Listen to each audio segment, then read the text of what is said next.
In the speaking part 3, I am going to ask you some questions relating to the topic of speaking part 2. What kinds of people like to visit historic buildings? In my country, people of all ages and from many different backgrounds enjoy looking around historic buildings.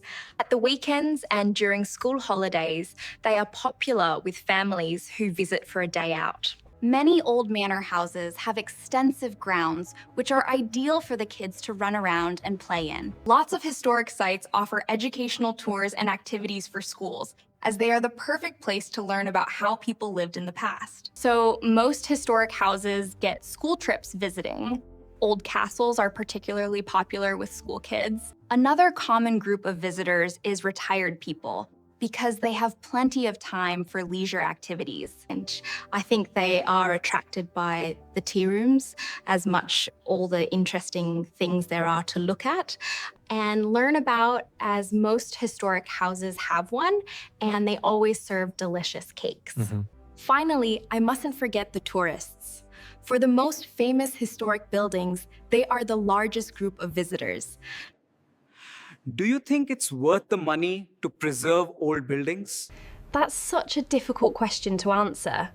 It costs millions of pounds to preserve historic buildings. And there are many other important things that the money could be spent on. I suppose it depends where the money comes from. I think it's true to say that most of the money spent on restoring and maintaining the old properties in my country comes from donations, entrance fees, and charitable funds. People want to visit historic buildings and are happy to pay for them to be looked after.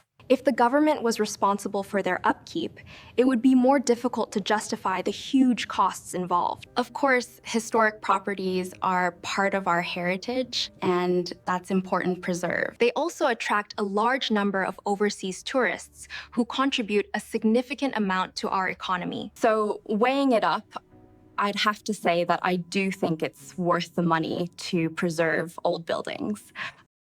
How have buildings changed in the past few years? As far as houses are concerned, there are 3 main differences that I can think of.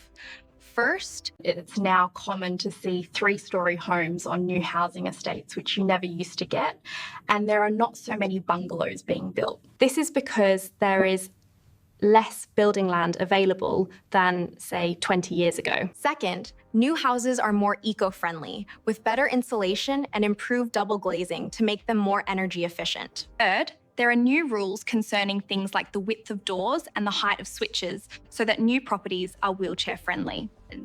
With regard to public buildings and commercial buildings, the development of stronger building materials and new construction techniques means that architects are beginning to design more futuristic buildings.